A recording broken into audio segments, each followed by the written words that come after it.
Imagine a scenario where, a relatively modest investment could potentially triple in value pretty quickly, too. Hmm. That's the kind of story we're diving into today with Applovin Corporation. They're a mobile tech and marketing platform, and while they've delivered exactly that for some investors. Yeah, they really have. They're making some serious waves, particularly in advertising, because of their AI approach. Right. So we've gathered info on their recent performance, their tech, market analysis, the whole picture, really. Exactly. And the goal here is to pull out the key insights. Yeah. Understand what's driving this growth, what it means for mobile ads, without drowning you in data. Perfect. So let's unpack this. Applovin, founded 2012, Adam Foroughi, Palo Alto based. What's their core business at a high level? Okay, so fundamentally, they focus on making mobile advertising way more effective using artificial intelligence. Mm. They basically help businesses find the right users for their apps and, importantly, optimize how much they spend on ads. It breaks down into two main segments, really. And those are First, the advertising segment. That's the big one, maybe 75% of their revenue. Hmm. And the core of that is their AXON 2.0 AI engine. Exxon 2.0. Yeah. Think of it like a super fast, super smart auction for ad space happening in real time. Yeah. Within advertising, they also have marketing services that spark apps. They help apps get users, improve how they look in app stores, that kind of thing. Okay, so helping apps get seen and get downloads. What's the other 25%? That's the app segment. It's roughly 25% of revenue. This is their own collection of free-to-play mobile games. Ah, so they make games too. Yeah, and those games make money from in-app purchases and, well, ads, naturally. They also have a couple of other solutions like Array that helps mobile operators manage apps, and Max, which is an in-app bidding platform for developers. Got it. So it sounds like mobile gaming is their main playground right now. Precisely. That's the primary market currently. Right. But they've been pretty clear they want to expand. They're targeting e-commerce, finance, even connected TV apps, CTV. Yeah, they're aiming for real progress there by 2025. The whole model is kind of neat. It mixes high-margin software with the scalability of ads and gaming. And who are they bumping elbows with? Competitors? Oh, yeah, it's a busy space. You've got Unity Software, especially since they bought Iron Source.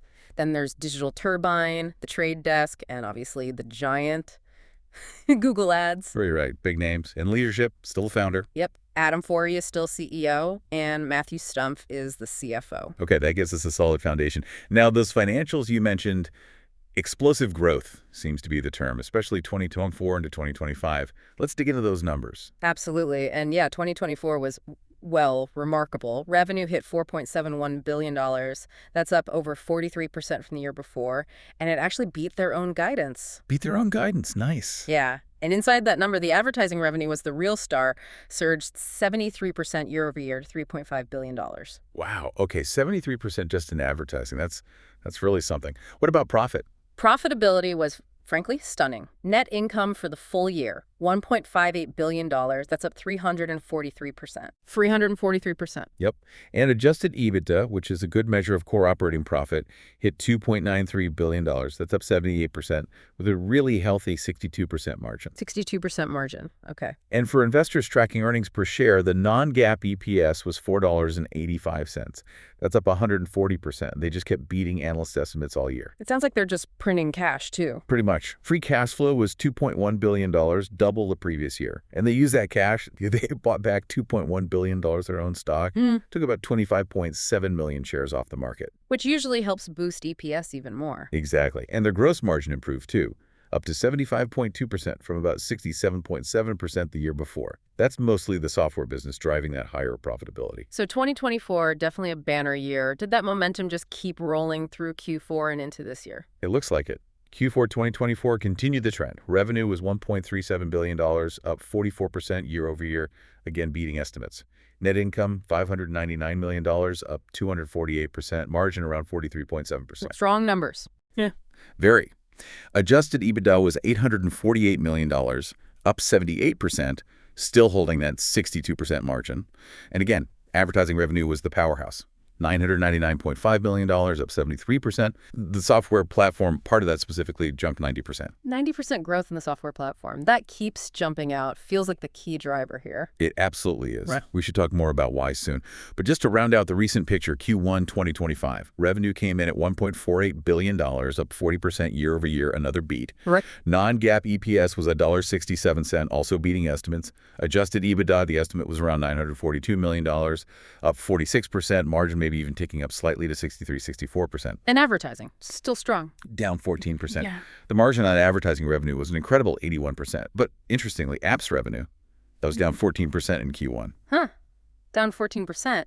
While advertising is booming, that really does point towards a strategic shift, doesn't It certainly looks that way. It's something we should circle back to when we talk risks. But they also gave guidance for Q2 25, projecting revenue around $1.5 billion, give or take, which is still 33-37% growth year over year. Still strong growth projected. Yeah, and adjusted EBITDA expected between $950 million and $1 billion, keeping those mid-60s margins.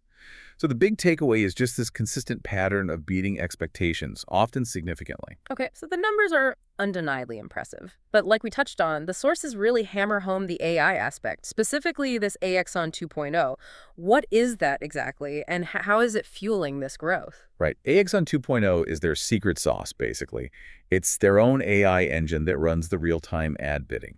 Think of it as the brain making super fast decisions about which ad to show where and what price to bid. Okay. It uses complex algorithms, analyzes tons of data instantly, all to find the best ad placement and target the right user. And the results speak for themselves, remember, that 90% software revenue CAGR since 2020. Yeah, that compound annual growth rate, that's sustained high growth. Exactly. It really shows how effective this tech is. It's not just about placing ads, it's about doing it efficiently and precisely, getting better results for clients. So it just makes the advertising way more effective for the businesses using Applovin. Precisely.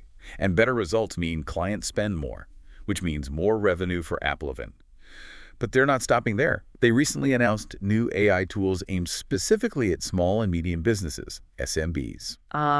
Bringing that power to smaller players? Exactly.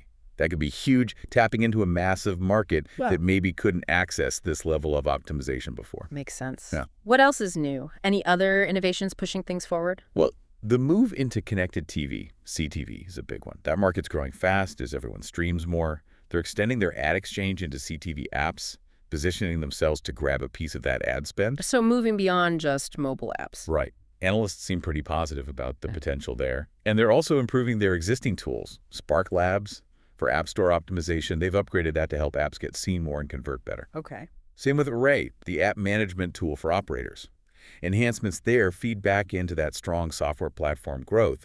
So it's continuous innovation plus strategic moves into new growing markets. That seems to be the playbook. So not just relying on the current tech, but actively looking ahead. Okay, let's switch gears. How is the market reacting to all this? The stock performance sounds pretty wild. It has been something else. As of mid-May 2025, the price was hovering around $238, $239.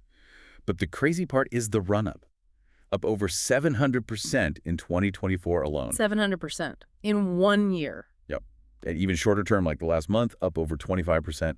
Last 6 months, over 140%. It's massively outperformed the S&P 500. That kind of jump definitely gets attention. What does that do to their overall company value, their market cap? Well, it's pushed it way up. Market cap is now around $100.8 billion. That makes them a solid large cap company now. Quite a change from the roughly $13 billion it was at the start of 2024. Huge jump. And what are the pros saying? Are analysts still bullish after that kind of run? Generally, yes. The consensus rating is a moderate buy. The average price target is around $250, suggesting a little more room to run. But there's a pretty wide spread in those targets. How wide? Like from $140 on the low end all the way to $520 on the high end. Wedbush just raised theirs to $300. And there's an analyst on X at Richview who's projecting maybe $525. So opinions vary on just how much upside is left. It's a massive range. What do the valuation metrics look like? PE ratio, things like that? Okay, so the trailing PE, based on past earnings, is pretty high, around 63.8. But the forward PE, looking at expected earnings, is lower, down at 29. Which suggests the market expects earnings to keep growing fast. That's usually the interpretation, yes. And the EBITDA multiple for the 2024 estimates is around 11x. Some might see that as reasonable, maybe even good, given the growth rate compared to peers. You saw how the stock jumped after earnings reports, right? Yeah, big pops. Up 22% after Q4 24 results, another 9.4% after Q1 25. The market clearly liked what it heard about the results and the outlook. And it's not just Wall Street analysts talking, right? You mentioned X, social media. What's the chatter there? Yeah, it's active. You got the bulls like the analysts at Rich VO and another one at Chinese Rambo. They see Applovin as the leader in AI for ads. Think Exxon gives them a huge edge, lots of upside still. Okay. Then you have the bears, like maybe at Stock MKT News. They look at the chart, see how fast it went up, and say, hey, maybe it's overbought, maybe due for a pullback, technical signals, that sort of thing. So definitely differing views out there, which isn't surprising. Standard for high growth stock, I suppose.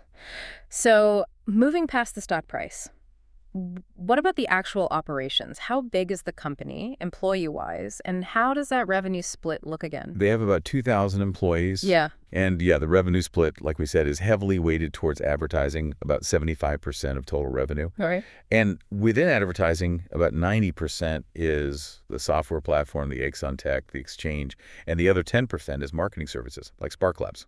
Right. And the final 25%. That's the app segment, their mobile games business. And are they actually grabbing more market share? Is their growth faster than the overall market? It seems so. The data suggests they are gaining share in mobile gaming ads. That 73% ad growth we saw is way ahead of the general digital ad market growth, which is more like 10–15%. Okay, clearly outpacing the average. Definitely. And their share count is down to about 340 million outstanding shares because of those buybacks. Customer base is large. Thousands of advertisers, publishers, developers started in gaming, but definitely branching out more into e-commerce, finance apps, etc. Okay, it's undeniably a strong growth narrative, but no company is without challenges or risks. What are some of the flags or concerns around Applovin? Yeah, definitely things to watch. First, that decline in the app segment, down 14% year over year in Q1 25. Even if they're focusing more on advertising, a shrinking segment isn't ideal. Right. There's always the risk of the ad market just getting saturated. It's still growing, but competition is fierce. An economic slowdown could hit ad spending hard. And the fact that their Q1 guidance, while strong, was maybe a touch below what some super optimistic analysts wanted, that caused a little stock dip. Shows how sensitive the market is to their growth rate. And that massive stock run-up we discussed, that naturally brings valuation concerns, right? Absolutely. When a stock climbs that fast, pushing the PE ratio up, you always have questions about whether it's gotten ahead of itself, if it's overvalued. Yeah. Rapid rises can sometimes lead to corrections. Sure. Plus, relying so heavily on advertising, maybe 75% of revenue, makes them vulnerable if that specific market hits turbulence. Then you have broader things, macroeconomic risks, potential new regulations around digital ads and data privacy. Those are always out there. And competition isn't going away either. No, definitely not. Companies like Unity are still major players. So balancing the growth with the risks. Okay. Now, earlier you mentioned a hypothetical investment, someone putting $1,000 in around the IPO. How did that play out? Yeah, the source looked at that scenario. IPO is April 2021. Price was around $80 a share then. So $1,000 would have bought you 12.5 shares. Okay, 12.5 shares. Fast forward to mid-May 2025 with the price around $238.80. That initial $1,000 investment would be worth about $2,985. Wow, so nearly tripled the money in, what, just over 4 years? Exactly. That's a total return of almost 199% over about 4.1 years. Works out to an annualized return around 30%. That's impressive. How does that compare to just putting the money in the broader market, like the S&P 500?